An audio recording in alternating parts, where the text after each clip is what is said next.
Extended, presented by Lacrosse Flash. What's going on, everyone? Welcome to Goal Line Extended. Today is Tuesday, March 30th, and my name is Ryan Hulsebos. Thank you all for joining us here for our third show of Goal Line Extended, a brand new show out of the Lacrosse Flash podcast network. Today, we have a rather massive show lined up. In a few moments, Inside Lacrosse's Kyle Devitte will be joining me to discuss some of the big storylines around the PLL Entry Draft, which took place this past Thursday night. The now 8 teams added a total of 24 professional players to their existing rosters, which will continue to get bigger as we move along through the offseason waiver wire and the upcoming college draft, which has been now pushed back to Monday, April 26th. It was originally scheduled for next Tuesday. I haven't seen an official statement by the league yet, but the PLL's Joe Keegan confirmed that to Lacrosse Flash yesterday. So the PLL college draft now on April 26th. Make sure to mark that on your calendars. But Kyle will be joining me shortly. Going into this draft, we had our eyes on a few teams in particular. The Cannons being that they are the 2021 expansion team, the Atlas, as they are in full-blown retool mode heading into Ben Rubier's second straight season at the helm. And the 2020 expansion team, the Water Dogs, one of the biggest losers in expansion. How are they going to rebound and reload in phase one of Andy Copeland's second offseason? And then Jordan Johnson will be joining me in a little bit to talk about a pretty exciting weekend in college lacrosse. Nothing too crazy, but we had a slate of really good games across the ACC, Big Ten, and the Patriot League gave us a few good ones too. Loyola, a week after putting up 24 against Bucknell, they fall to unranked Towson. TD Erlin made his 2021 debut for Denver. Jordan will be joining me in a little bit to discuss all of that. And to close out this show, Cannons head coach Sean Quirk will be joining me to discuss his 2021 offseason as the newest head coach in the PLL. He's been very busy this offseason, 2 drafts down, 1 more to go, and there's still so much talent available that wasn't grabbed in the entry draft. Make sure to stick around for that. And if you haven't already, make sure to subscribe to the show on YouTube. You can find it on Spotify, Anchor, and a handful of other podcast platforms. And you can follow the show on Instagram and Twitter at GL Extended. All of the links, as well as the Lacrosse Flash website and social media, will be down below in the description. Kyle Devitte, welcome to Goal Line Extended, and thank you for joining us. Every team got better on Thursday night. That's no surprise. All 24 players selected should contribute in a fairly significant way this season. Some guys will be starters. Other guys will be playing in, I guess, more specified roles. And then obviously you have your stars. It seems like the Cannons got 3 stars in this draft. Thompson at 1 was a no-brainer. Defensive midfielder Zach Goodrich fell to 6 to keep to keep him in Cannons blue. And then goalie Nick Morocco, one of the top goalie prospects entering the league. Coach Quirk was able to keep him a Cannon by selecting him with the 17th overall pick. Kyle, the Cannons, they now have a full roster with these 3 additions. How much more does Quirk have to do before this team is ready to come opening weekend on June 4? Well, I want to start with a correction, but it's Devitte. Literally no one calls me by my first name. So it's just Devitte. My mom calls me Devitte. It's really weird. So I think looking at what the Cannons did, first of all, they picked the best player in the world, Lyle Thompson. It's a no-brainer. The fact that Zach Goodrich was there at 6 was surprising. The fact that the Cannons took him was not, because he is the best defense only. Like, we're talking one-on-one, short stick defensive midfielder. He is the best in the world at that part of being a short stick DMD, right? If you have him matched up, especially against someone that he is bigger, stronger, and faster than, that person is not going to get the shot they want. They might score. They might get a shot off. They might get an assist. They might get to a place that they feel a little comfortable with, but they're always going to have Goodrich in their pocket. And that's why he's so valuable. I'm surprised he fell to 6. So many teams wanted to draft him. But, him going back to the Cannons, that's a guy that Quirk needed. They don't have one of the things that these PLL teams maybe don't talk about as much, because it's not sexy to talk about short stick DMDs. Let's be real. No, not at all. Not at all. Right? That's not fun. Don't tell some guys that. Yeah, I mean, listen, don't tell the short stick DMDs I told you this, but they actually are really important. Oh, yeah. Right? So the fact that the Cannons get to start with someone they know they can deploy in several different manners, and someone that is tailor-made to make an impact in the PLL, maybe not as a transition player, but as a player that can be a guy that can stall out a first midi in an early offense going at them before the pole even gets on.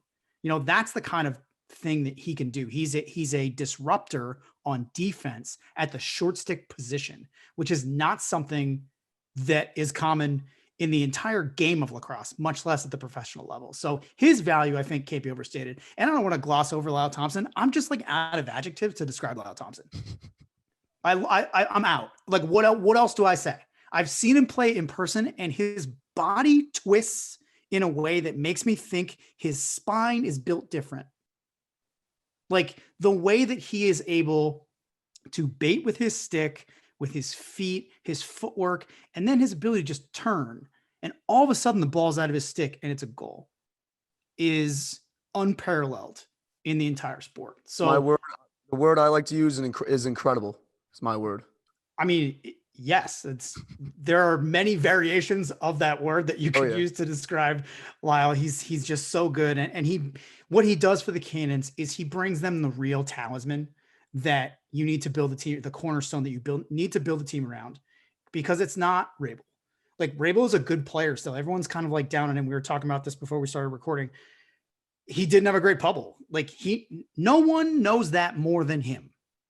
That's the thing. Like no one knows that more. No, you don't need to throw, you shot 5% at his face. He knows. You know what I mean? Like he's not going to come back and do the same. And I don't think he's going to come back and expect to be an MVP caliber player either, especially if he's on the same team with Lyle. But having Lyle on your team, pretty good way to get the ball in your stick. Oh yeah. Just being that role player around him and facilitating off of him should work wonders for Paul. Definitely getting open shots as well. Yeah, absolutely. And just to touch on Morocco, I think the only other team that would have drafted Morocco is the Water Dogs, because they're the team I think had a direct need. Just looking at their save percentages and the performance of their goalies, putting DeLuca in at the end, and kind of like, is he the answer? I don't know. Morocco is better than any goalie they have on their roster, so that would have been a other place for him to go. But where else would he go? He's not going to go. Like, might as well go home with Quirk, where he won a championship.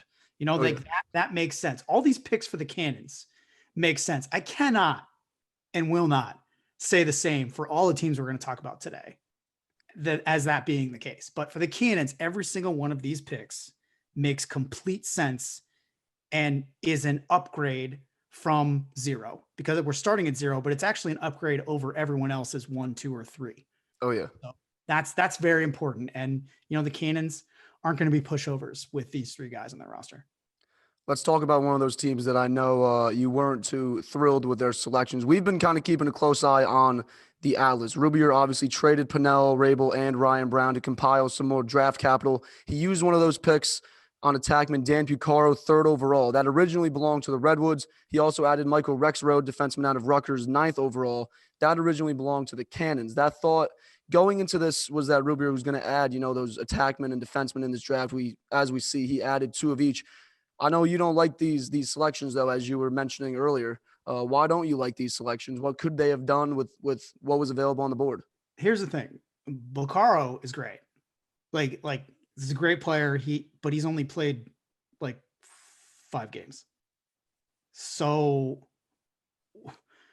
how do you know that he's going to maintain that level of excellence through a full season? You don't, to be fair. He probably will. Like he's a very good player, but he has an injury history. He is coming in. He kind of was hobbled in a couple games that maybe we didn't notice because the Outlaws were such a complete team, and he did so many different things that if he took a couple plays off, you wouldn't even notice. I'm not saying he did, but if he did do that, you probably wouldn't notice. He's a great player. I don't think you build a team around him. I think the Atlas are waiting for the college draft to get their hands on Michael Sowers to build their team around. And if that's the case, like Bucaro's a great pick for that, provided he stays healthy and buys into the system. Rexroad would have been there later. I think he's good. I'm on board with that as well. I agree with you there. I just don't think anyone was going to pick him at all. He's basically Callum Robinson, but with better feet, and he doesn't run out and get smoked on the perimeter. So you're getting a 3rd defender there, right? Like you're getting a hard checking, hard sliding defender that's capable and confident. Great. You can get that later. The Andrew Newbo pick makes 0 sense to me. Okay. Just 0. I like, and it's not that I think Newbold's terrible. I think no one else was going to pick him. So you could have just got him in the waivers that are happening this week. You essentially burned that pick. Brendan Sunday is good, but what is he? Is he a starting attackman in the PLL? I don't think he is. Is he a first line midi in the PLL? It depends on the system you're running. Is he an amazing second line offensive midi in the PLL? Absolutely. He's a matchup nightmare.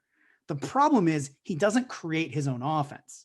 He's very much a high crease, big body. He sets great picks. He comes off picks. Like, he does a lot of great work. I don't know if anyone's going to draft him either. So either Rubiar knows something that all of these other coaches and me and everyone else that does analysis know, like, we don't know. He knows. Or these picks aren't amazing, which, I'm sorry, Occam's razor, they're not amazing to me. Andy Copeland went with Liam Burns with the 4th overall selection, making him the second pull, first LSM off the board. He followed that up with Mikey Schlosser at 12 and defenseman Ben Randall at 20th overall. Pretty steep fall from where I think a lot of people expected him to get drafted, but nonetheless, 2 defensemen and athletic midfielder to round out this draft after a really tough expansion season. The Water Dogs, they're back in business. How should these 3 guys fit in down the stretch for this Water Dogs team? Yeah, I don't know if Burns is going to keep playing LSM in the MLL or the PLL. Because in the MLL, even, he wasn't playing a lot of LSM. He would handle the ball a lot and he would facilitate the clear, but he wasn't always, he played deep. So I think in the PLL, he's going to play deeper and be kind of a secondary guy next to Ryland Reese, who is I think is their guy. I love Mikey Schlosser. I am on the fan club. I've met him. He's hilarious. He's fantastic. I think he is something that they don't have, which is a midfielder with a straight up and down goal and ability to get past his defender. Schlosser can beat poles. He can beat strong SSDMs. He can beat kind of the third. If you put the third guy on him in your rope unit, he will make you pay. He'll pull you all the way up. And in the PLL, here's the other thing too. I think the loss of that 10 yards in the middle is going to be hard for him to adjust to at first, because he loves bringing guys out for a little run, right? The golden retriever just wants to take a walk around the neighborhood. You know what I'm saying? And then he'll burst down the road and toast you. So I think that'll be a little bit of an adjustment, but it's not like he's not a good lacrosse player. Like, he'll figure it out. That's the thing. I think some guys take longer than others to adjust. And I think you'll see with a lot of these picks, it will take a little time for them to adjust to the short shot clock, especially if they don't have indoor experience with the shot clock in that environment as well. So I love Schlosser just because he's different from everyone else they have on the roster, who is exactly the same player, who is a tweener. I'm an attackman. I'm a midfielder. I can dodge from anywhere. Here's where I like to go. Oh, that's you? Am I looking in a mirror? Am I a clone? I don't know. That's the entire Water Dogs roster. Okay. So those 2 guys give them depth. I think Burns slots in right away as a starter. Like, I don't know if he's the one, but I think, and I don't know if Randall's the one. They're both, in my mind, they're both number 2 guys. Okay. Which is fine. Like, that's better than a lot of other teams have. And then you add in BJ Grill. If you start all 3 of those guys, that's a good defense. That's a much better defense than they rolled out last year in terms of sheer ability to cover. Right? That's a good cover defense. The reason I think Randall slipped is because he's basically a beleaguered defenseman, right? Like, he led the Lizards defense when he had no help. He had guys playing on that, different guys playing in that defense every week.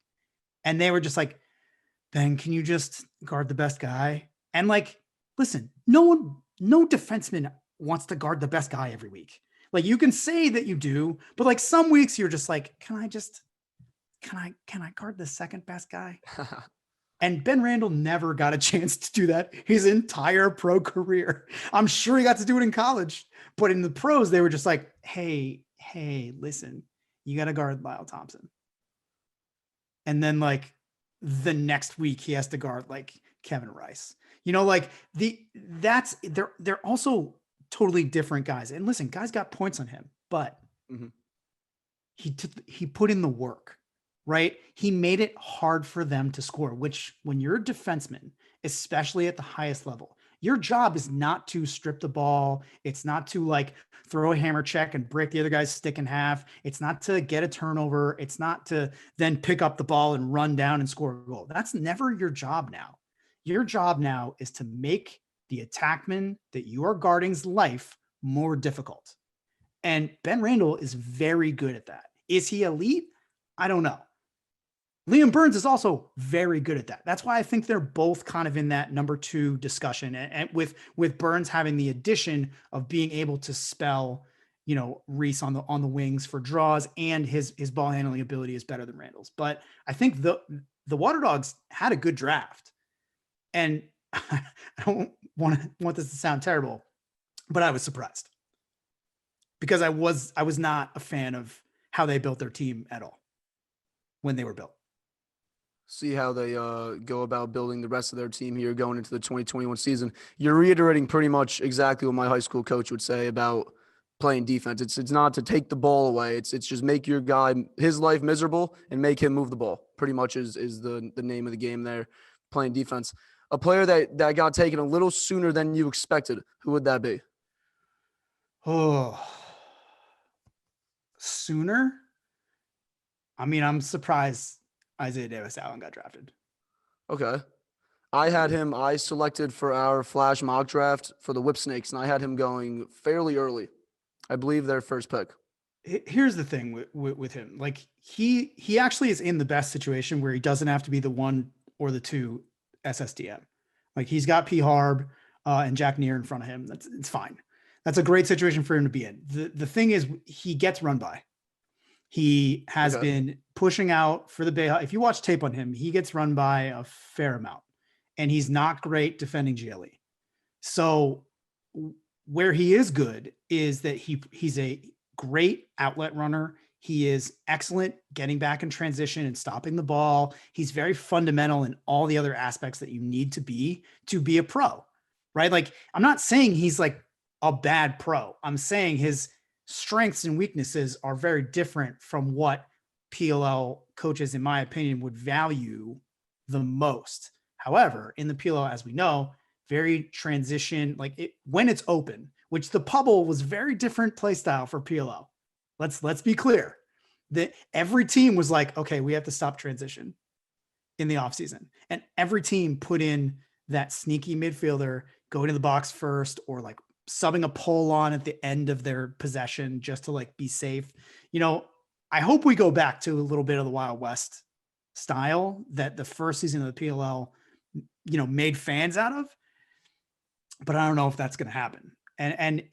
But if it does, I think IDA is the perfect guy to exploit that. He's going to get goals. He's going to, catch bomb outlets over the top from Troutner and get assists and cue breaks and all that stuff, all that great stuff. That's all great. I want to see that. I don't wish bad for any player, but I am surprised he got drafted given the other needs that the Redwoods have, which is a face-off guy. I don't care that they got both of them back. They don't want him. Yeah. Yeah, I definitely agree with that. They also have possibly TD Erlin could be available that when they pick 4th overall in the college drafts. Yep. Other part of that question, we just talked about Randall possibly being a guy that falls to the Water Dogs, but who's a guy that one head coach was pretty much beaming to see fall in their laps on Thursday night? How did every team in the league let Brian Cole go to the Whip Snakes of all teams? What were you thinking? I get that he didn't play great in 2020. He barely got, he barely got touches for that Cannons team. Barely. I mean, Randy Stats didn't play great for the Cannons either. Let's be real. There was no adjustment period. The MLL bubble was a lot worse than the PLL bubble in terms of preparing players. I'm just going to be honest with you. Like, there's a reason one of them's still around and one of them isn't. And that's one of them. They kind of just rolled out the ball and were like, hey, let's play. We're going to be here for like a week. Let's figure it out. That's not how you do it, man. That's not how it works. But Brian Cole has this. Brian Cole has the sauce, man. Like, he is so powerful in his stride. Like, you watch him run from one end of the field to the other. And it looks like, I mean, when you look at smaller players run and you're like, oh, that guy's really fast. Look how fast his legs are moving. And then you see bigger players like, for example, like Miles Jones, Sergio Parkvik. They're so tall and they're so big. When they run, it almost looks like they're just striding, right? Mm-hmm. Brian Cole looks like the little guy when he runs, but he has the giant strides. So all of a sudden, he's from one end of the field and the other, and the PLL short field is going to help him get those over the top balls. He's going to beat guys back. He's going to catch and fire, and he is a dangerous lefty. I mean, this guy was one of the best players in college in pro lacrosse in 2019. Just an unbeatable matchup nightmare. He's so big. He's so strong. He knows like what to do in the six. He's not just a transition threat. He can back down his guy. He can beat his guy for pace. Like he is one of the best midfielders that was available offensively in this entire draft pool. And the fact that he went in the third round, like every team should be ashamed of themselves except the Whipsnakes. Dead serious. You should be ashamed of yourself. Like Brian Cole, the Whipsnakes won the draft. And they're the champs. Two-time defending champs won the draft. That's why they're the champs.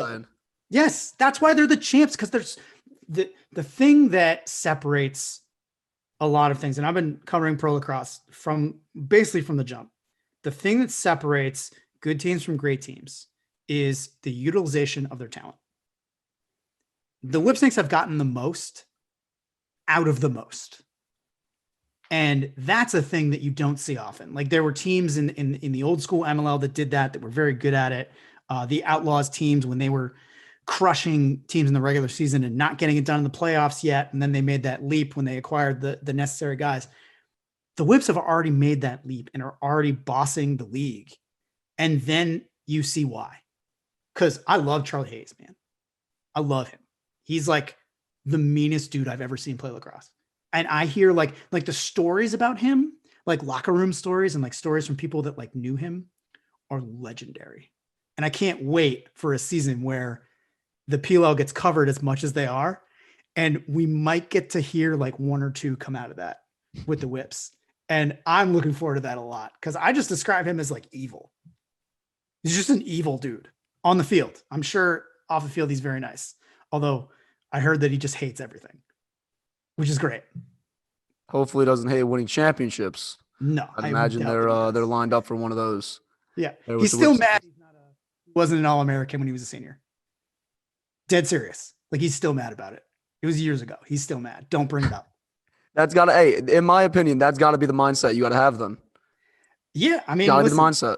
Yeah. You have to do that. It's, it carries across not just players, but in all facets of life. If you have that mindset, it'll eventually pay off. Oh yeah. I'm still waiting, but eventually it'll pay off. The waiver wire officially opens today at 2 p.m. Eastern. The Cannons hold the first waiver spot. We are not 100% sure if this will be on a rolling basis or how this will all be executed, but we should find out in the coming days. Kyle, a few names that you could see get snatched up in the next day or two. Who are they and who's grabbing them? Oh, man. I think it's funny because like there's so much attack talent, but there's so little need for it. So for me, it's like, why isn't Andrew Q on a team? Why isn't Mark Cockerton on a team? Why isn't Shane Jackson on a team? Why isn't Dylan Malloy on a team? I don't know. I think it's probably because a lot of those teams that they would go to or that they already have previously existing relationships with have other plans. And that's okay.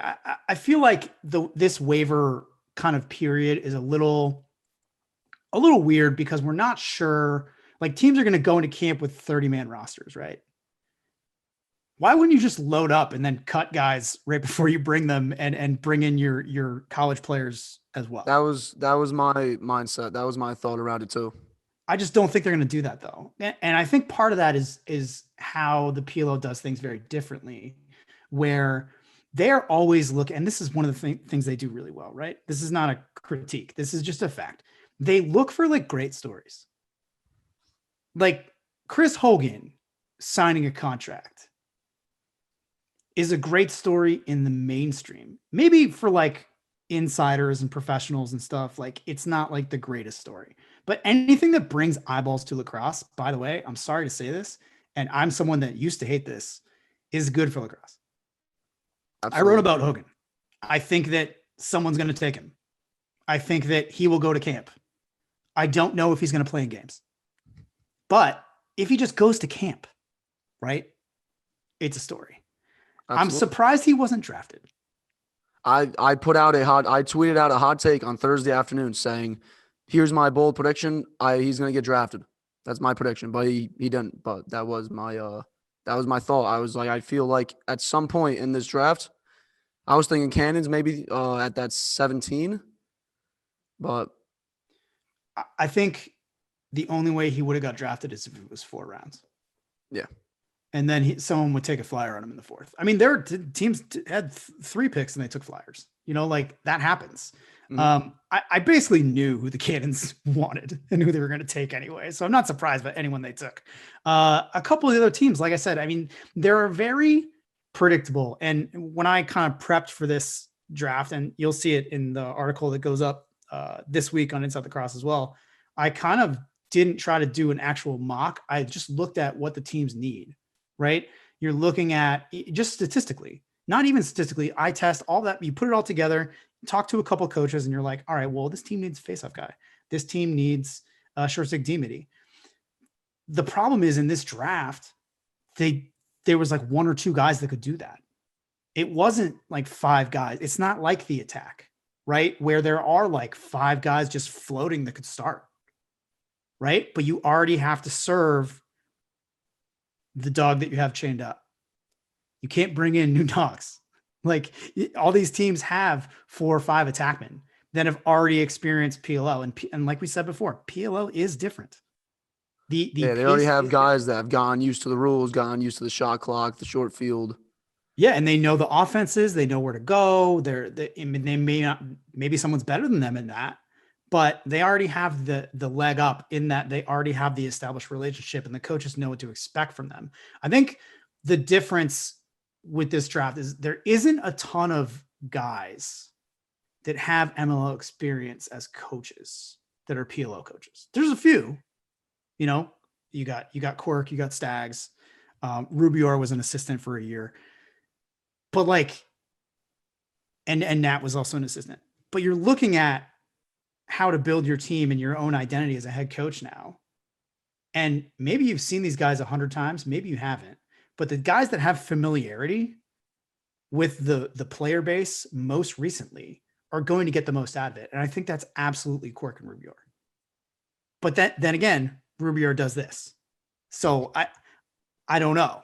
I think if people aren't careful, like Quirk is going to like outpick the crap out of everybody, which is not something I would have ever heard myself saying a year ago, because no one is harder on the Cannons' inability to draft good players than me. Like they're literally historically the last 10 years, one of the worst drafting teams. And you know what? I'm going to say this in all of sports. Okay. Just atrocious drafts, and not even always their fault. Like, listen, they drafted Teat and Sowers. That doesn't matter. They were never going to play for you. Like, people keep throwing that in my face. I'm like, okay. Didn't happen though, did it? Didn't happen, yeah. You didn't sign, did you? So I think you're going to see, the Cannons actually like use their proximity, for lack of a better term, to MLL and seeing it in person when other guys were already coaching other sport, other leagues, and they have to rely on tape instead of eye test. And, I think the Cannons are going to come out of this waiver wire with a better talented base than the other teams will. We'll see how the Cannons do here as we get into the waiver wire. Again, they do hold that number 1 spot. And I think we should expect something, I'm thinking, by Tuesday, 5 p.m. So today, 5 p.m. or 2 p.m., I think, is when the deadline was for those waivers to be in. We should be hearing much more about some moves coming up. But that is going to wrap up our PLL Entry Draft recap. recap for today. We will be talking much more about the draft with Coach Quirk in a little bit, as well as later on this week. Kyle, thank you so much for stopping by. We'll be back momentarily with Jordan Johnson to talk college lacrosse. Do not go anywhere.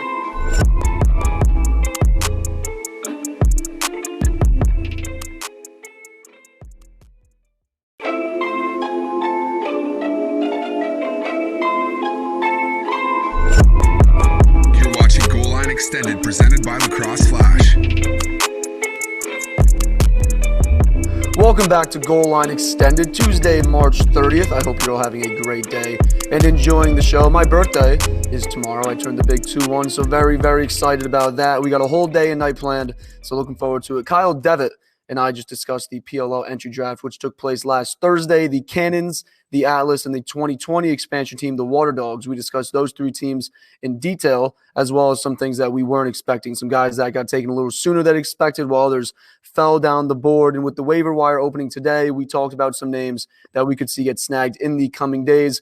But joining me now to go over some of the scores from what was an exciting weekend in college lacrosse, Jordan Johnson, Lacrosse Flash writer and reporter. Jordan, what's going on, my man?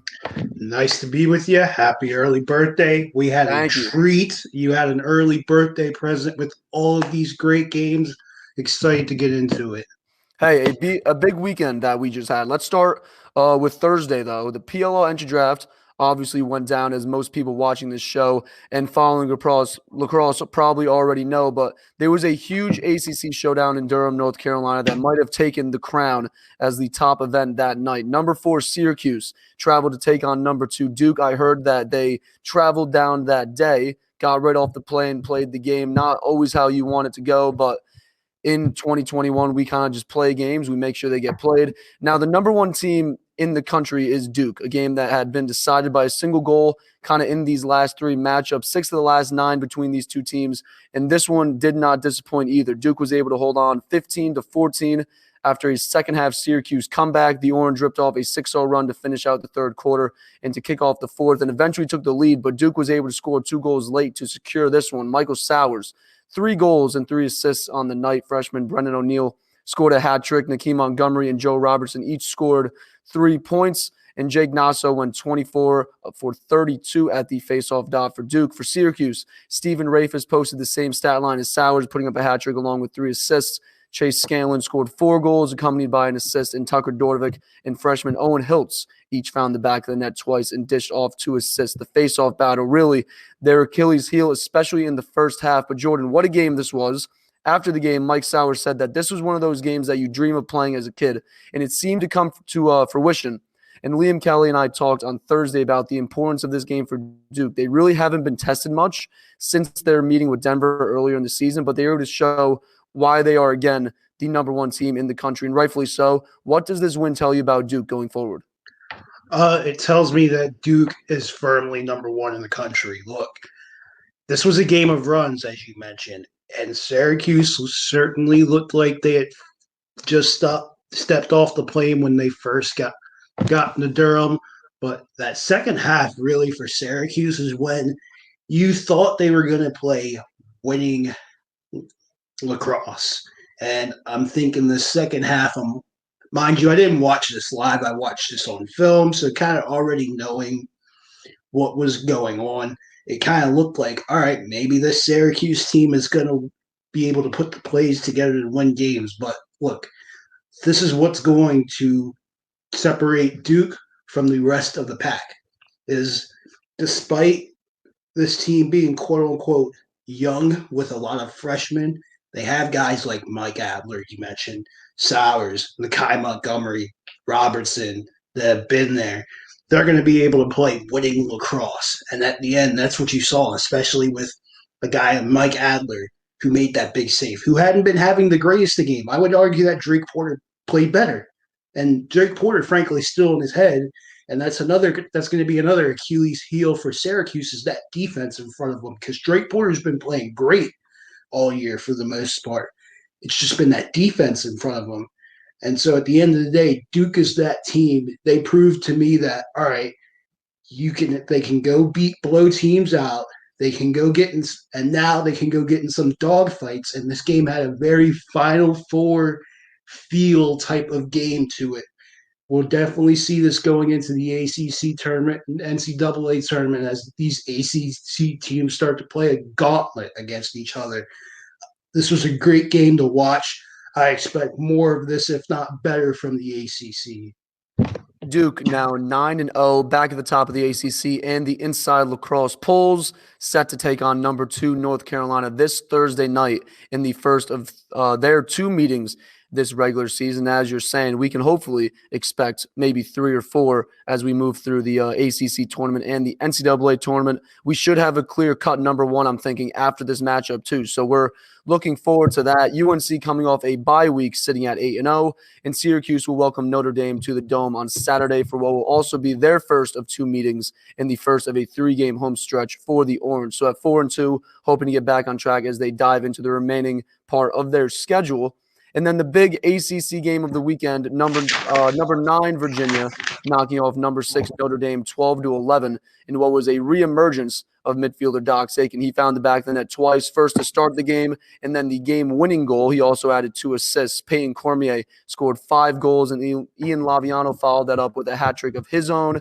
P.D. LaSalle went 13 for 25 from the stripe. Last week, we talked a lot about P.D. LaSalle and his importance really to this Virginia team, just over 50% for him. So a great game for him.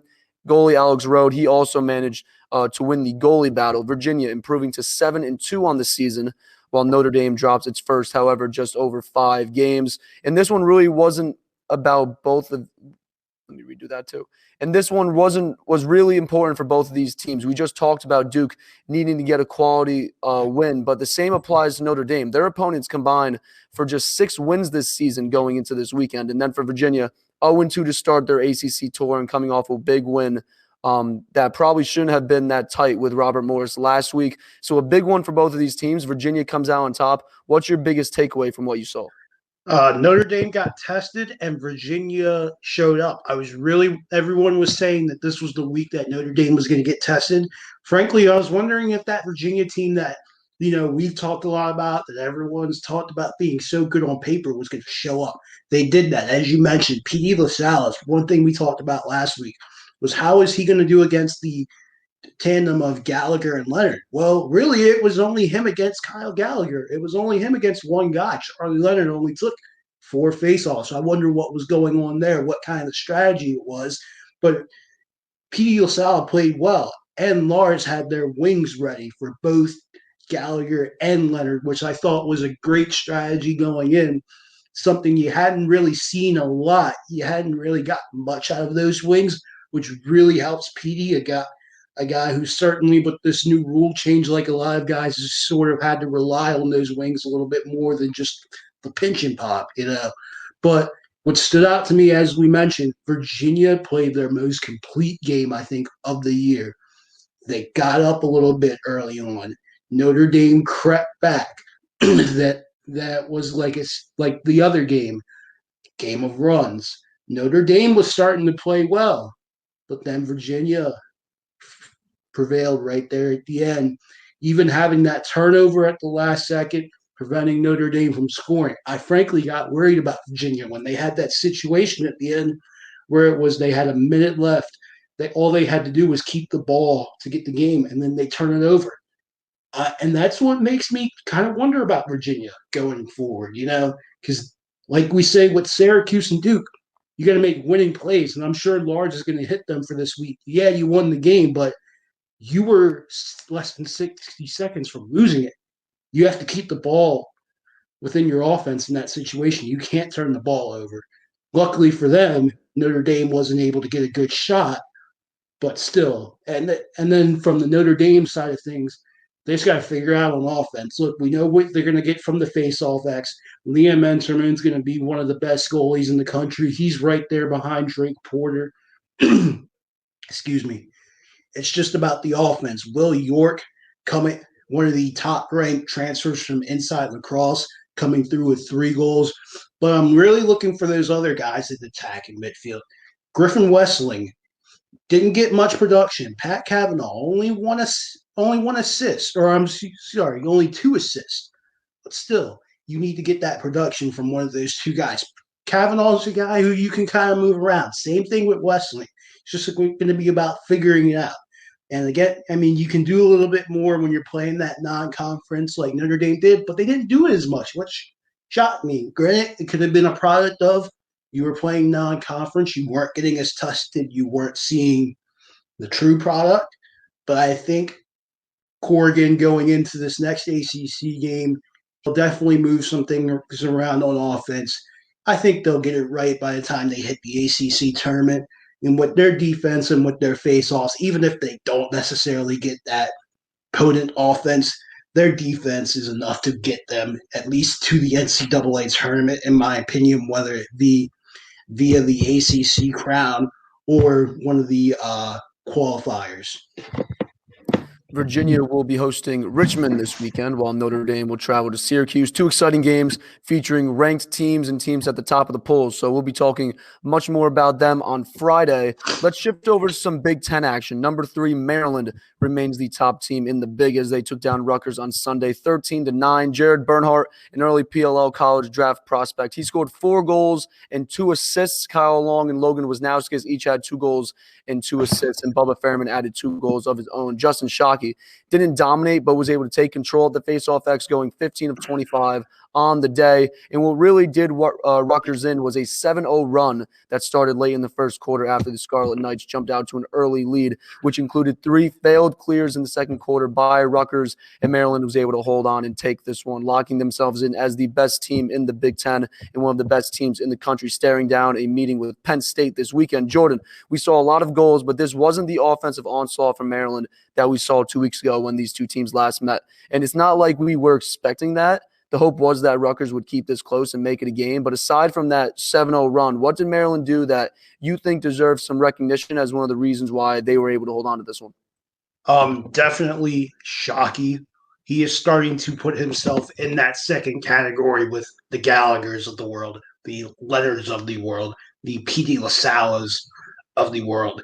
You know, he wasn't really that guy before, but over these last few weeks, he has definitely caught my eye as somebody who has finally started to adjust to these rule change. He's a bigger guy. He was the type of guy that relied more on his power, you know, to get face-offs. And that's been the adjustment for a lot of these guys. You have to be more of the athletic guy, not to say that he is. He is for sure an athlete, trust me. But being a bigger guy, it's just going to be an adjustment for those guys. And he's starting to find his feel. But for Maryland, look, like you said, there was going to be a game where they started off slow. That's just the product of a season. So, again, being against Rutgers, their first true road game and the elements doesn't surprise me. And it doesn't surprise me how they were able to find their stride. Bobby Benson has been known – his teams have been known for starting off sort of slow. Now, granted, this is a different team. He came in late. But they were able to rebound. As you said, they got their production from their main guys, Bernhardt, Wisnauskas, Kyle Long, Fairman, who's Bubba Fairman starting to show up a little bit more too. He's going to be a key for them. And then Logan McNaney and Net played well, not great. I think that's going to be one of the things that, hey, look, you got a great defense in front of you. Now, can you back them up? Sort of like the opposite of Drake Porter. Drake Porter being a great goalie himself, defense, they need to help him out a little bit more. I think McNaney needs to start to be that guy. I mean, we've traditionally been gotten used to Maryland having these good goalies. Now this year they have those poles in front of them like they always had, but McNaney is still a relatively unproven goalie. And look, he's going to have to play more consistent. Grant, will Maryland still win the Big Ten? Hell yeah. But I definitely want to see a little bit more out of him. I mean, and they don't have really any true test before the NCAA tournament. Their toughest game is going to be at Homewood. And that's really just on the fact of that's a rivalry. On paper, that's not really a tough game for them. So I think they'll roll through the rest of the Big Ten, and we'll see who they draw in that first round. That'll be very interesting. If they get one of these streaky teams like Bobby Moe, who hung in there at Virginia or a High Point, they could be in trouble. You know, with these conference-only teams, I know we're going to get a little bit into Denver and Georgetown and whatnot. It's hard to kind of measure them up. I mean, granted, is Maryland still a top 3 to 4 team? Yeah, but it's hard to measure up how they're really going to do against these non-conference opponents until we see it. And I think, like I said, they catch one of these teams like High Point, Bobby Moe, even Richmond in the tournament. Look out. Just saying. I'll say it right here. It's early, but Oh I'll yeah. say it. Look out. I'm thinking some Patriot League teams like a Lehigh, a Loyola, even actually we'll get to Loyola in a minute, but maybe a Lehigh Even and Navy Navy, is just maybe. keep an eye out on Navy too. I know we kind of got a little bit Oh off yeah. of the road, but keep an eye out on Navy coming back from a COVID pause. Got a good win this weekend. Absolutely. Back to the Big Ten. Maryland has Penn State this weekend, while Rutgers will host Ohio State on Saturday. And speaking of those two teams, Penn State and Ohio State, they each got big wins this weekend as well. Penn State over Johns Hopkins 11-8, and Ohio State over Michigan 14-6. Hopefully a momentum builder as each of these teams get set to take on two of the top teams in the conference and in the country in Maryland and Rutgers, respectively. Jordan, what stuck out to you in these two games? And looking at those two matchups next week, Penn State, Maryland, and Ohio State, Rutgers, what do Penn State and Ohio State need to do to try to break through against one of these two teams at the top of the conference? Well, shout out to everyone's favorite lacrosse media YouTuber, Mitchell Pelkey, getting his 2 goals and 1 assist against Michigan. We love to see it. Actually, him being one of those different guys, Ohio State finding different ways to score other than Trey LeClaire. So that's nice to see. Well, how much will they incorporate these? They have a lot of good guys. They have the Calvert Hall kid.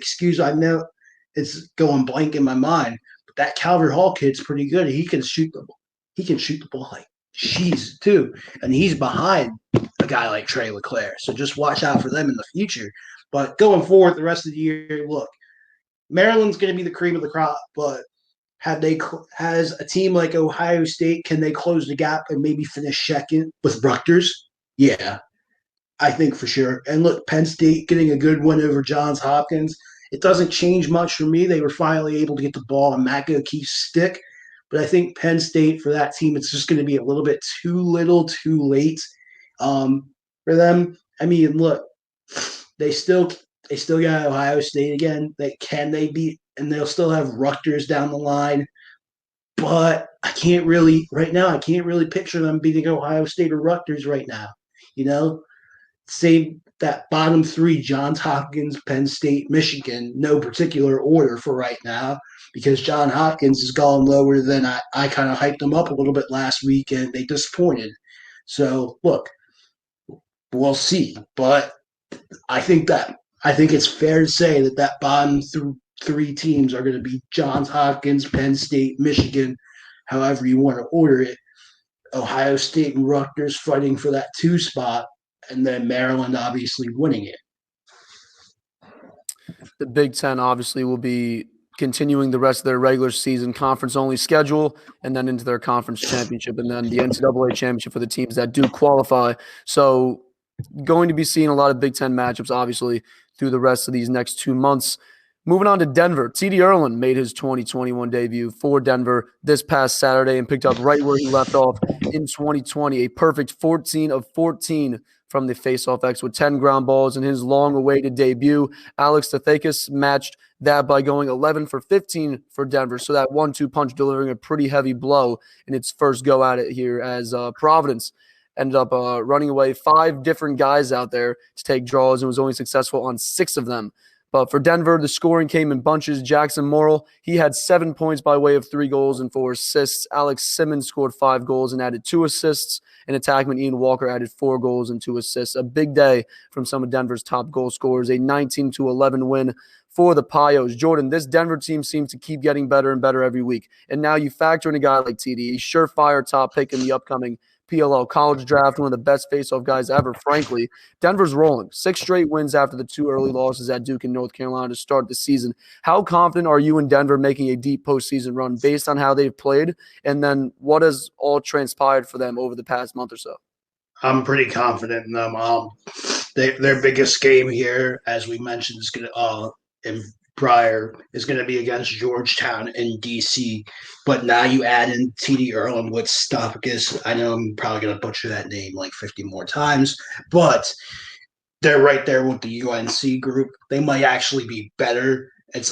unfortunate that we won't get to see them against bigger competition because, frankly, you'll have to give the UNC guys the nod just on the competition.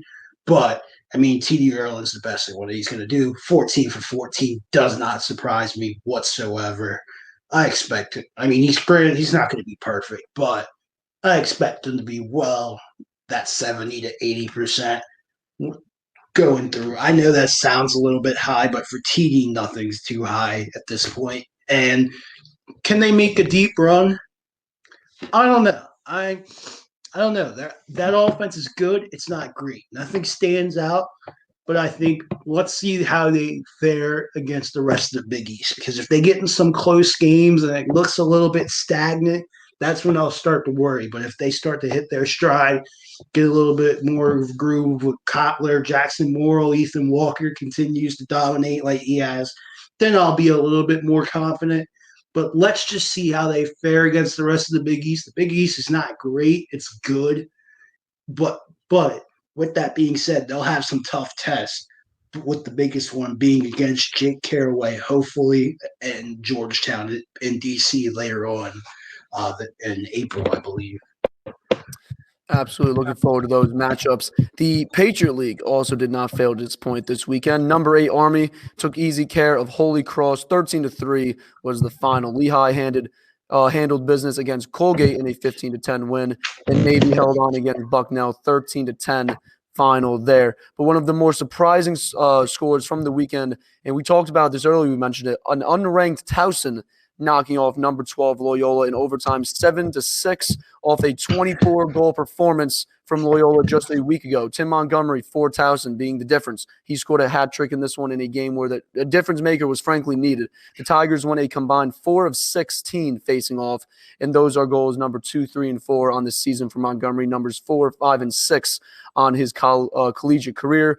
Jordan, last week, as I said, you came on the first episode of this show and said that Loyola has figured it out. They found the consistency that they needed and have frankly lacked all season, and rightfully so. They posted 24 goals against Bucknell. But after this game, a low-scoring one in which they led for most of it, although not by much. But what do you have to say in regards to your take on Loyola? I mean, they laid an egg. It is what it is. I mean, they couldn't get anything going. However, it happens. With that being said, though, don't sleep on the fact of how huge of a win this is for Towson. Think about the whole scope of their program. So dating back to last year, most people, especially my people around here in this Baltimore area, know Sean Nadalin was a finalist for that Hopkins job. That job very easily could have went to him. Then going into the fall, not having much of a fall, then him having a self-imposed suspension for 2 games. And mind you, they were 0-6 last year, and they had a slow start this year. So this is a signature win for them. This is going to be a win that hopefully ignites their program. They're going to have chances to get big wins in that CAA against Delaware and Hofstra of the world. I don't know if they're right there. I think Delaware and Hofstra are in their own category, but certainly a huge win for that program, a huge win to ignite that program and fan base, and they needed it with all of that they've dealt with, which is kind of going under the radar a little bit. But good win for the Tigers. Hopefully they will compete in the CAA. I believe they will with the Delawares and Towsons, but right now, with the Delawares and Hofstras, but right now you can't put them in that category.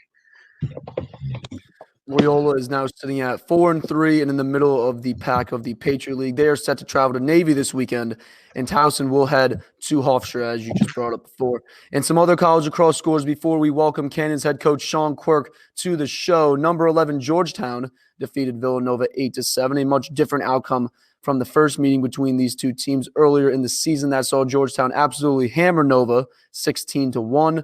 Number 13, Vermont improves to 4-2 after a win over Hartford 14-9. Number 20, Richmond beat High Point, 70-10 ahead of their meeting with Virginia this weekend. And Stony Brook took down Albany 16-10 to improve to 5-3 on the season. And all these teams will be getting back at it this weekend. We'll cover those matchups much more on Friday as we preview the weekend. But Jordan, UNC and Duke this Thursday night. Take one of at least two, hopefully 3 or 4. What are you looking to see out of this battle between the heavyweights of college cross? I'm looking to see the freshman Jake Nasso. He's going to get his first real test here against Tucci and of North Carolina. How is he going to fare? That's going to be a huge difference in getting possessions for Duke. As we saw against Syracuse, when they get possession, they're going to score. Newsflash. I know, right? But Tucci and I'm going to keep going blank here, but especially with Tucci being the main guy at UNC, I'm interested to see how he fares against Naso. Also, I'm just really interested to see if Mike Adler can put it together consistently because, like I said, he was good against Syracuse, not great. He made the one save. And JT Giles Harris, I think I heard Quint Kesnick earlier. They were giving him the second matchup, which I love how they did that. I was interested to see how they did that, how they fared against Syracuse. And I think now against UNC, if they can employ that same strategy, we'll see. But I think you got to put JT on Chris Gray as much as possible. With Syracuse, a team that had multiple scores, for UNC, for the most part, not to disrespect any of their other guys, but their offense is predicated around Chris Gray. So I'm interested to see that JT and Chris Gray match up. And then I expect Michael Sowers to keep heating up. He had a quiet start to the year. He started to show himself in the Syracuse game as I predicted. I think I said he was going to have at least 5 points, and he went for 6. There we go. I think he'll go for I'll one up myself. I think he'll go for at least 6 against UNC. If he does it, it's just because they're going to be feeding the ball to so many of those other guys. And either way, if Sowers has to be the guy, he can win you a game. But in Duke's case, he doesn't necessarily have to be. So I'll be interested to see what Matt Danowski does game planning wise against the UNC defense, who might be up there with the Marylands as far as being the best in the country. Looking forward to that matchup again Thursday night at 7 p.m. I'm not entirely sure if it's on the ACC network, but I would imagine it is on the ACC network, if not ACC network plus, I would imagine. But Thursday night, 7 p.m. Eastern, really, I would imagine even more hype around this one than Duke Syracuse last week. So definitely looking forward to this one. Jordan, as always, thank you for joining me to break down these college cross scores. Before I let you go, we have some PLL news that just came across our desk here as we were preparing for this segment. We had Kyle Devitte on earlier to talk some PLL, and Coach Quirk will be joining us next. But we did his interview earlier this afternoon, and he didn't break this news to us during our talk. But according to Inside Lacrosse's Ty Zanders, the Cannons have sent midfielder Brent Adams to the Atlas in exchange for the Cannons' 4th-round college draft pick next season in 2022. We'll be talking much more about this on Friday. But Jordan, instant reaction to this trade, and how does BA fit on this Atlas squad? Well, as I tweeted, Ben Rubier, Bob the Builder, can you fix it? I mean, everyone knows about the rebuild, and I think what I'm starting to see with this retool. All right, retool. Can he retool it? And the answer is yes, he can. You're starting to see this theme with the Atlas is they're getting versatile guys. Tinney is versatile. They protected him. Oh yeah. Newbold, Bucaro can come out of the box. And now you bring in a guy like Brent Adams, who everyone talks about. He can play midfield. He can play attack. He can go back on defense. I love this trade for the Atlas. And for the Cannons, look, they're going to need to get younger. I love that they're getting another draft pick because, frankly, that was the one thing I was worried about. It almost seemed, with the exception of Lyle, it almost seemed like it was going to be Atlas 2.0 with all those vets. But you need to infuse that with young guys. And so getting another draft pick for Sean Quirk, I think, is going to allow them to kind of play mix and match. And I am a little bit worried about Brent Adams was one guy who I maybe would have tried to keep or at least make it work. But with Lyle, Rabel, and Busick, I can certainly understand why you trade him. And I'll be interested to see. We won't really know how this trade works out until we see who that draft pick is. But I'll be interested to see kind of what the Cannons do going here for. We're obviously recording this as we don't know much about who's being picked up off the waiver wire right now.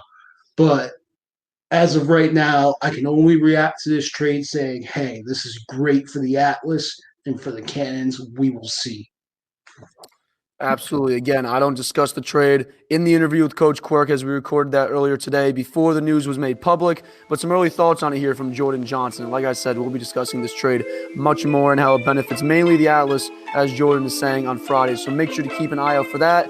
Do not go anywhere. We will be right back with Cannons head coach Sean Quirk in a moment.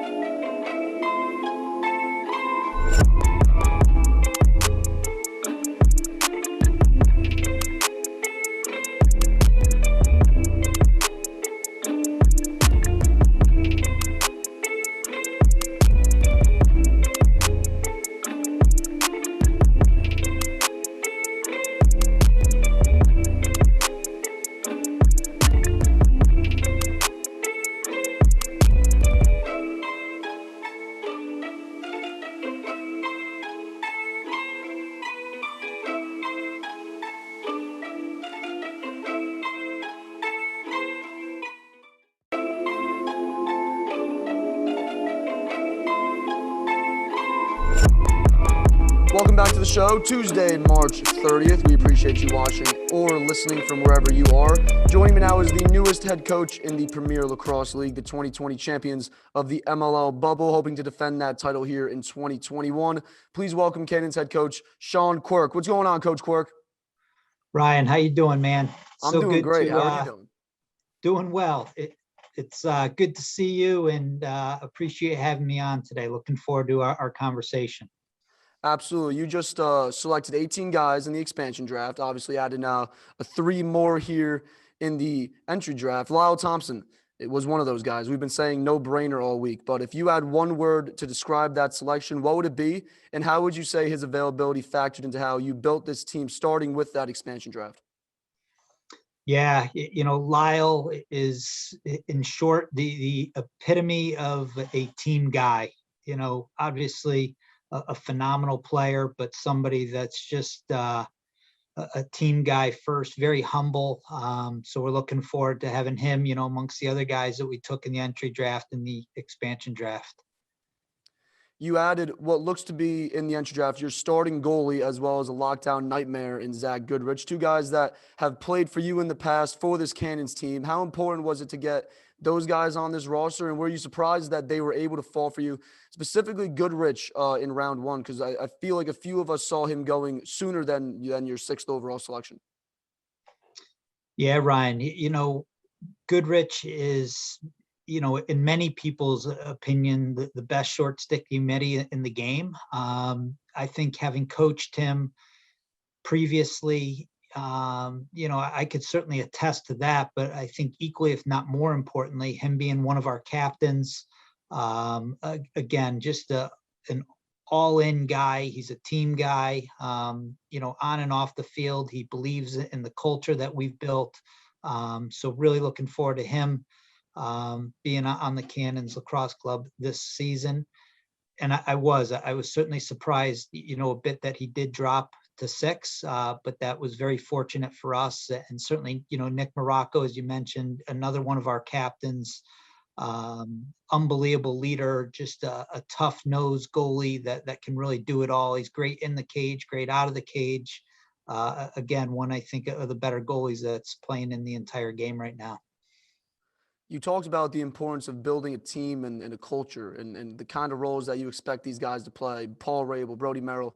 You just now add a guy like Lyle Thompson, Zach Goodrich, Nick Morocco to that fold. How far ahead of the curve do you think you are now in preparation for this season? Yeah, that's a great question. You named some pretty key guys there that I think certainly bring a lot of experience. Guys like Paul and Brody, they've won championships at all levels. They bring a level of professionalism that's so profound, that's really going to help a lot of our younger guys, whether they be rookies coming in out of college or 1 or 2 year guys that have been in the leagues. So those guys are just incredibly valuable to what we want to do and what we believe in as a coaching staff and them as leaders. And certainly, those other players that you mentioned, they bring some experience and some youth, right, to the roster. So that's really exciting. And then all the other gentlemen that we picked up in the expansion draft, just are really starting to get involved with conversations with the coaching staff and all those players to, start to gel it as an entire team now. I talked to your new LSM, Reese Eddy, last week. Actually, I talked to him about a week and a half ago about really just, he said, you reached out to him saying, hey, you interested? And absolutely, no doubt about it in his mind to get after. And he said in, the group chats, obviously, everyone's starting to obviously meet each other, kind of get all on the same page as you head into this 2021 season, excuse me. Yeah, Reese is, you spoke to him and have seen him play. He's just such a competitive, fiery guy. I loved watching him at BU when he was a student athlete there. And when I saw his name on the list of guys that weren't protected, he was a no-brainer to pick up, for a lot of reasons. There's that word no-brainer again. We like that word no-brainer, Coach. The waiver wire is now open. We are expecting a flurry of additions over the next few days. How do you see this playing out, and how many guys are you looking to add? Kind of over. You got your full 22. Is the max 30, I believe.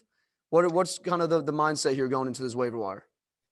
Yeah, I think we need to certainly fill out our roster at some different positions, and there's certain needs that we need more than others. So Sean Kerwin and John Kopacki, my assistant coaches, and we've been meeting since the entry draft. We'll meet again one more time today to finalize that list. But you go through that list of players that are still available, Ryan, and there's so many guys that are capable of playing in the PLL. And not even just in our roster, all the rosters. It's going to be interesting to see how this all shakes out, what team specific needs are and that sort of thing. But for the Cannons Lacrosse Club, we definitely have some certain needs that we need to fill, and we're going to try to do the best of our ability in the waiver period to get those done, but before we enter the college draft. You talk about all that talent available. Our Lacrosse Flash team put together pretty much a full team, I think, of 18 or 20 guys that didn't get selected in the entry draft. So for everyone watching, listening, go check that out. It is on the Lacrosse Flash website. You talk about guys that you need, positions that you need to address.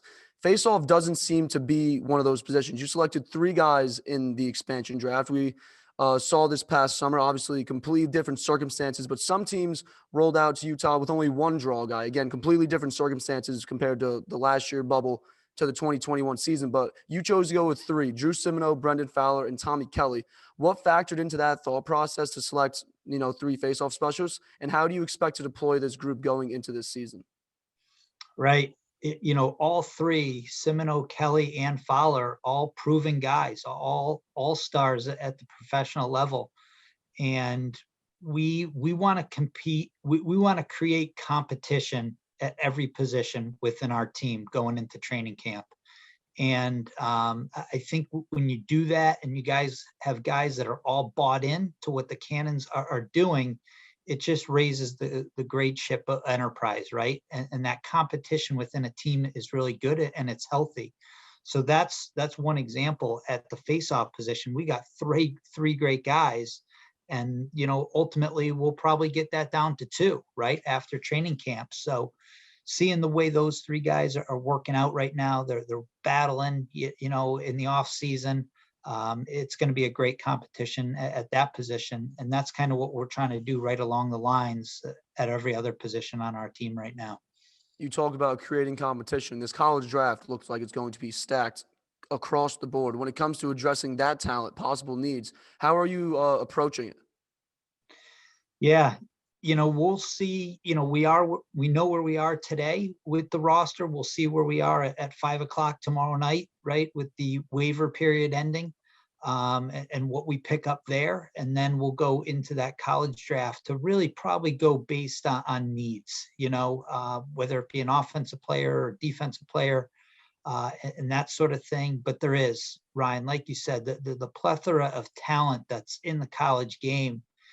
watching some games this weekend, you keep going back and forth because there's so many guys. You're like, I want this guy or that guy. So all the coaches, myself included, are going to have a big challenge ahead of us to see, one, who's available, but then who we ultimately want to pick with those spots. Absolutely. You're nearing the end of this process. How does it feel to be on the now, I guess, opposite side compared to just a month ago? You had 0 players on your roster. Now you have a full 22. What's the difference really, just the plan before being in the planning process to now? Yeah, the wait and see game is over, as you said, and I just love being involved with my coaching staff and our players right now. Literally, I was just texting 3 of my players, Paul being one of them, talking a little bit about the waiver period and what we need and what we got going on. So it's just those type of things that, are in motion now. So once we get this group finalized, then we can start hitting the pavement a little bit more with game planning and what we're going to do at training camp and that sort of thing. So it's exciting, and just really grateful to be a part of it here in the PLL and get this Cannons team going to compete for a championship. Oh yeah, very, very exciting. As I told Reese in our interview, in all we know, you're still a defending champion right now. You're trying to defend that championship for all we know. Absolutely. Oh, No yeah. doubt. When ultimately rehired, I say, in a sense, of John Kopacki and Sean Kerwin, that's what we said from day one. And every guy that we've taken in the expansion draft or a trade or the entry draft and now waivers and then the college draft, that's the mindset, right? Is competing for a championship. And every coach will say that at the beginning of the season, rightfully so. And the process of how you get to that end result is critical. It's the journey, and it starts with having the right men in the locker room that believe in each other, that believe in the system, that believe in the Cannons organization within the PLL. So we're fired up to get going here with this group of guys and set our standards high to certainly compete. The season's right around the corner. Just over 2 months away from opening weekend. Very exciting stuff as we get closer. But definitely very, very exciting stuff. Coach Quirk, thank you so much for joining the show. I really appreciate it. The new head coach of the Cannons Lacrosse Club, ready to get after it here and going into 2021. Thanks again, Coach. Thank you, Ryan. Much appreciated. Absolutely.